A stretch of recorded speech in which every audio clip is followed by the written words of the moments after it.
M&S Food sponsors Tom Kerridge Cooks Spain. Says Tom Kerridge. As he cooks with M&S Food in Spain. I'm back on the road. Let's go! And this time, me and my van are in the food lovers' paradise of Spain. Mi nombre es Tom. Mi nombre es Tom. To meet my kindred spirits. People as passionate about producing ingredients This could be a marriage made in heaven. as I am about cooking them. Sweet, it's crunchy, it's delicious. I'll discover traditions, Wow. You're walking through history. obsessions, That is one of the strongest things I've ever put in my mouth. and innovations. This is like a game of Pac-Man. I'll get stuck in I'm going the wrong way. That way.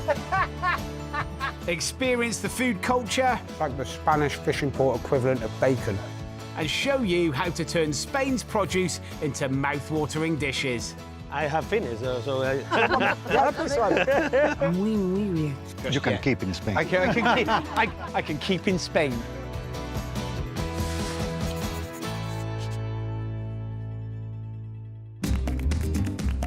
My Spanish road trip has brought me to the Spain we all know and love, the sun-kissed Mediterranean coast. The Valencian community stretches along a fertile plain separating the Iberian Mountains and the Med. And it's famous for having over 300 days a year of sunshine.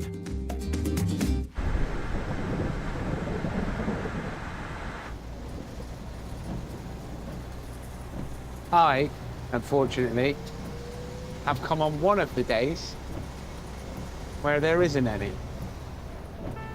Now, this definitely reminds me of a childhood holiday. Back in the UK, raining, playing word games. Do you want to play a word game? Cameraman said no. But oranges can always brighten your day. I'm a huge champion of British produce, but there are some things, like citrus fruits, that we just can't grow in the UK. Spain, however, supplies a staggering 25% of the global export market, I mean, that's massive, isn't it? with the majority of their oranges grown in the community of Valencia. And here among the orchards is the Genesis Wonder Park, one of the world's leading citrus research facilities, where the next generation of fruits are being cultivated to sell in stores like M&S. Big gates. I'm being given privileged access by Matteo, who spent 2 decades here, working to help create new citrus varieties. hello, Really nice to see you. I'm Tom. nice to see you. Welcome. Thank you very much. Firstly, I have to apologise. I've brought the British weather with me. No, actually, this is good because it's very good for the trees. Is there any chance I can see some of the oranges? Yeah, of course. Come with me. This way? That way. Out into the rain. Let's go. Under these covers is a farm unlike any other, where 190 different types of citrus are being tested for market. And Matteo wants to show me some of their most unusual varieties. This is one of the most exciting things I think I've ever found. It's called Buddha's hand. It's a sweet lemon. Look at that. What you got over there? It's a brown orange. What do you call an orange that's not orange? This might be the only place in Europe where I'll be able to try such a wide variety of citrus. Let's try one. One? Or- I wanna No, try- not let's try just them all. one. This is Buddha's hand. That is delicious. What are these little guys? Citrus caviar from Australia. Oh my God. Wow. This variety, it's called onyx. It's got such a lovely texture to it and keeps going. And what about the lime ones? Is it going to be strong? Try it.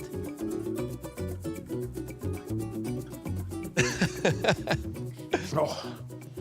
Do you know, that's the sort of thing that I do as a kid as a dare. Cultivating the best possible versions of each variety takes hard work and years of trial and error in this part farm, part laboratory. We are analyzing how they perform with different rootstocks. OK, so what do you mean by root Yeah, stock? the different rootstock gives resistance to different diseases. So it's a great plant for growing. And then on top of that, you'll graft on the variety of the fruit that you actually the want one to we get. want, yeah. Okay, so from the 190 in here, you're deciding which one works with which one. Yes. Today is graduation day at this citrus academy. A range of new mandarin oranges called Tamar are up for testing. And if one of them can pass muster, they might make it out into the real world. Okay, this looks serious. This is a big moment in the Wonder Park's quest to find a new variety that's worthy of producing on a huge scale. And I'm honoured to have been invited to join the judging panel of citrus sommeliers. We cannot make a mistake. No mistake today. Hopefully my finely tuned chef's palate won't let me down. So we're looking for a balance of acidity and sweetness, something that's perfect. Yes, the texture of the flesh. Okay, so not too soft, but also not too firm or dry. Yeah. I'm gonna put my glasses on because that makes it feel more serious. Okay. Each year, the team tests around 10,000 varieties like this, but release only an average of 4 new fruits annually. So, Tom, how are you feeling? I'm feeling a little under pressure, actually.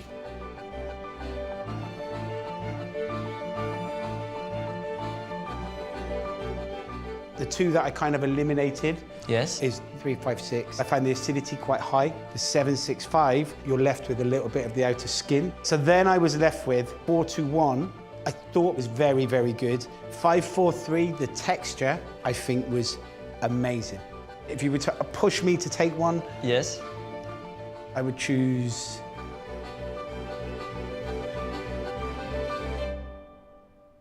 543. Really? Yeah. Okay. I think that's the wrong answer. No, it's the same. It's the same answer. Yes! Got a job. It's the same. Yes. What about you? The same. It's the same. That's good.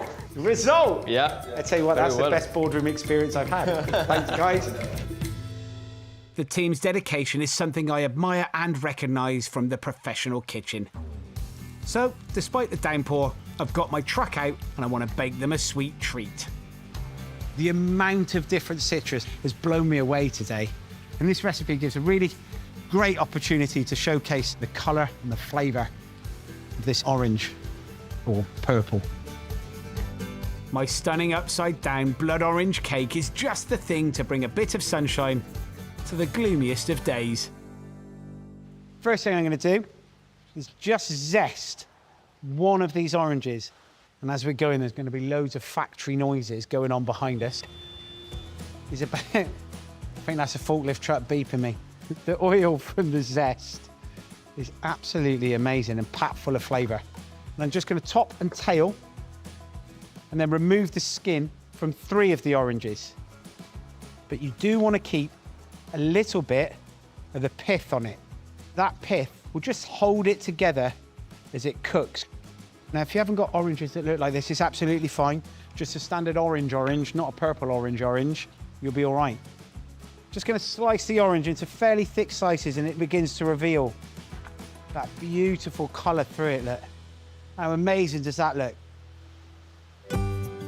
Use the orange slices to line the bottom of a cake tin, cutting some of the smaller ones in half to fill the gaps. Now to make the cake batter to sit on top of the oranges, starting off with some butter. Now this has been slightly softened, but how long it stays soft for in this temperature, we'll wait and see. 1 vanilla pod, cut in half and scraped. Next in goes the sugar, and then beat that together. We're gonna add 4 eggs, and then just gently beat that in. They're announcing it so the workers. Eggs are going in the cake mix. Next in goes self-raising flour, baking powder, some ground almonds, and then the orange zest that I grated earlier. Then carefully spoon the batter on top of the orange slices. With a palette knife, just gently work your cake around, flattening it off. Cake's going to go into the oven, 160 degrees for about an hour. Perfect fit. Whilst the cake is baking, going to make the glaze to go on the top. Starting with 4 tablespoons of marmalade, the juice of 1 orange, and a couple of tablespoons of orange liqueur. then put that up to the boil, let it all kind of melt together and then reduce it down. It intensifies, it begins to go sticky and lovely and sweet. Once the cake is ready, it'll need to cool a little before being released from its tin and turned out onto a serving plate. Look at that. I'm just going to take this luscious, sweet and bitter glaze straight away. You can see it going that deeper, incredible, like amber colours. Look at that for a shiny topping. The cake is finished. The rain is beginning to slow down. Time to see what Matteo and his team think of my orange cake using their oranges. Come on in, guys. Come on, Matteo. The best part of the day. Best part of the day. Grab yourself a plate. Help yourself to some cream. Okay. Come on, boss man. There we go. You let me know what you think. If you don't like it, we can blame the orange. No way. No way. What do you think? Amazing. You like? Yeah. Very good. Do you make cakes with oranges? Only with the peel and the juice, and not the fruit itself. Maybe you'll have a go? Yeah, for sure. Fantastic.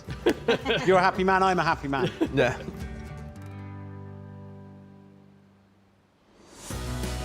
Coming up, Oh, look at that. I take on a Valencian tradition that's barely changed since Roman times So I've just picked my first one and I think I've already got it wrong. and bring out the sunshine as I cook the perfect summer lunch. Look at those. They look amazing. M&S Perfectly Ripe Figs sponsor Tom Kerridge Cook Spain, says Tom Kerridge as he cooks with M&S Perfectly Ripe Figs in Spain. M&S Blood Oranges sponsor Tom Kerridge Cook Spain, says Tom Kerridge as he cooks with M&S Blood Oranges in Spain. My road trip through the community of Valencia, meeting producers who are as obsessive about food as I am, has given me a chance to explore my new wheels. Go! Let's go! So I've found a fourth pedal. That's how you squirt the windscreen wiper stuff over on the left. Oh, hold on, there's a roundabout. Oh, just cut somebody up. Sorry, I'm English. My food truck and I are heading to the south of the region, where produce-packed fields have been at the centre of civilizations stretching back for millennia. It's amazing to think that these fields have been cultivated for thousands of years. And when the Romans got here, they brought with them an incredible ingredient that is still loved very much today. Figs. Now, I absolutely adore figs. And the great thing about them is they work so well with savoury dishes. There's a delicious sweetness that comes from them. And it kind of sums up summertime eating for me. It's the first week of fig season, and I'm off to meet Marie, a third-generation farmer whose family tends to 800 trees, supplying shops like M&S. Hi. Hey there, Marie. Nice to meet you. Hi, I'm Tom. nice to meet you, Tom. Thank you very much. These are what I'm looking for. The fig. They're absolutely beautiful. Oh, look at that. That outer kind of crust and skin on it. And then I love figs. They're so subtle and delicious. Each of the trees here produces around 1,000 figs per year, but there might only be a couple of fruits ready to pick each day, which makes farming them like finding a needle in a haystack. Are these fresh from the tree today? Yes, we pick only the ripe figs. A lot of fruit sometimes is picked just before it's premium so that it can continue the ripening process. But figs, you need to go when they're ready. Yes, this fruit is very difficult because could be unripe today, Yeah. but overripe in 24 hours. It's this incredibly short window for success that has seen fig picking labelled the toughest job in the orchard. Just like it was in Roman times, harvesting is done by eye, and the finest in the family is said to belong to Marie's father, Jose, who has been custodian of this land for 3 decades after taking over from his father. Yes, my dad, Jose. Really Tom. nice to meet you. Jose, you are the fig genius, apparently. You know which ones to be picked at the right time. Sí que llevo ya más de 60 años Yo nací aquí en esta casa, aquí junto a las higueras, pues me sigue gustando y me encuentro bien y eso para mí es un medicamento muy bueno. Well, I tell you what, anyone who's got 60 years experience, I'm here to learn. The key is in the colour of the skin, which moves from green to purple as the fruit develops on the branches. And this one? ¿Esta está buena, papá? Eso le falta un día. Un día, one day. One day more. Okay, so let me see the difference. A little bit of green there. Yes. That one is the perfect one. That one is the next day. So in one day, what's the difference? Not just colour, but in terms of flavour. El higo ya en un día, ese está seco todavía, en un día ya se pone muy como miel. Jose's dedication to picking at the perfect moment is inspiring, and now he's challenged me to see if I can identify figs that are ready to be harvested today. So I've just picked my first one and I think I've already got it wrong. I think that needs another day. Maybe if I turn it the other way round, it won't notice. And I had chefs that used to bring up toast to the past at the Anna Flowers kitchen, where they burn it one side and then do the other side correctly and then bring it up, hoping I wouldn't notice.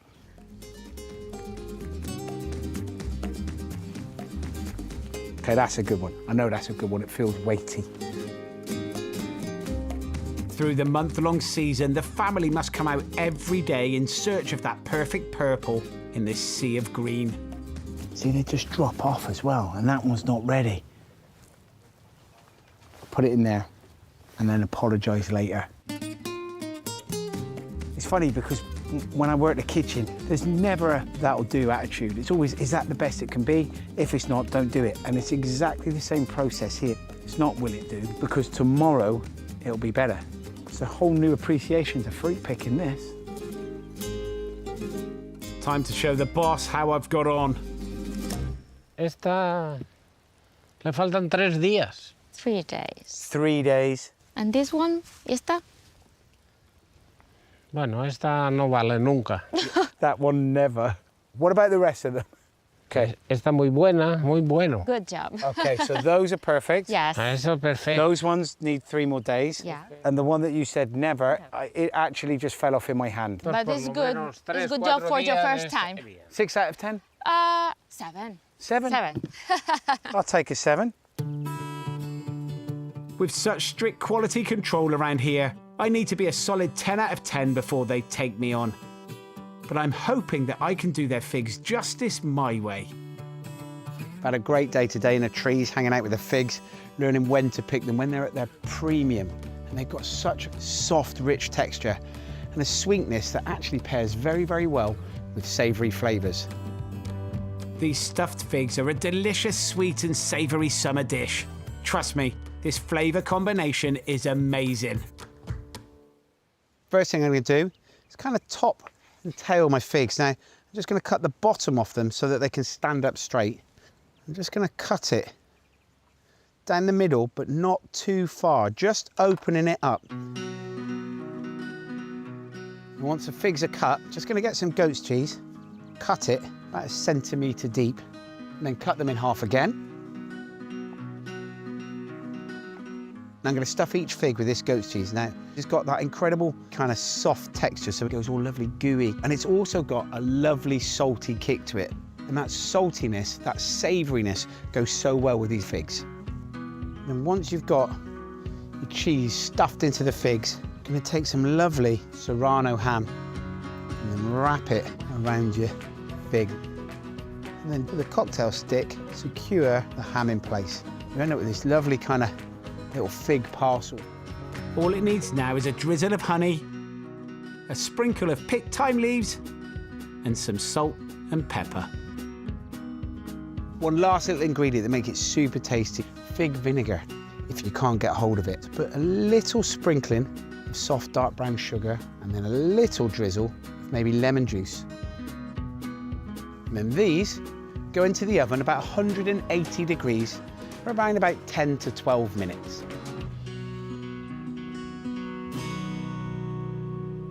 Whilst they're baking, I am just going to knock up a lovely, delicious salad that goes really, really well with figs. Starting with thinly sliced fennel, which I'm putting into iced water. The point of putting it into iced water is to crisp it up, gives it this incredible, lovely crunch and texture. But to join it, some little shallots. I'm just going to slice those as well. The shallots go into the iced water. We'll leave them in there for around about 3 to 4 minutes. Give me enough time to knock up a quick dressing. With Dijon mustard, a little honey, fig vinegar, and sherry vinegar too. Then whisk as you pour in olive oil and finish with a pinch of salt and pepper. I'm just going to drain off the fennel and the shallots, and that flavour will be intensified, that wonderful kind of aniseedy flavour. But also the crunch is incredible. Tip those into a bowl along with some salad leaves and the dressing, then gently toss it all together. Put that to one side, go get me figs. Look at those, caramelised and crisped up, they look amazing. Onto a plate, they go with a spoonful of salad and then some chopped, vibrant green pistachios to sprinkle on the top. And that is a very simple, great, super delicious celebration of Spanish food with serrano ham, goat's cheese, but most importantly, those figs. It's such a taste of summer. It's even finally brought the sunshine out. So it's the perfect moment to serve this up to a family who know their figs. Come on in, guys. I don't. All right, Marie, let's go. Oh, it looks amazing. Now I'm hoping we've done the figs justice. There you go, Captain. We all good? Never cooked the fig. Never cooked the So figs? it's the first time I taste the fig like this, and that's amazing. Muy bueno. Yes, fantastic. That's enough for me. How old is your son? 9. 9. So he's left the salad. Is the, is the normal behaviour of a 9-year-old. With a new generation coming through, the Valencian community remains a powerhouse of produce. And whether it's the cutting edge of 21st century production or techniques that haven't changed much since Roman times, the thing that unites people here is that search for perfection. You can't help but be inspired.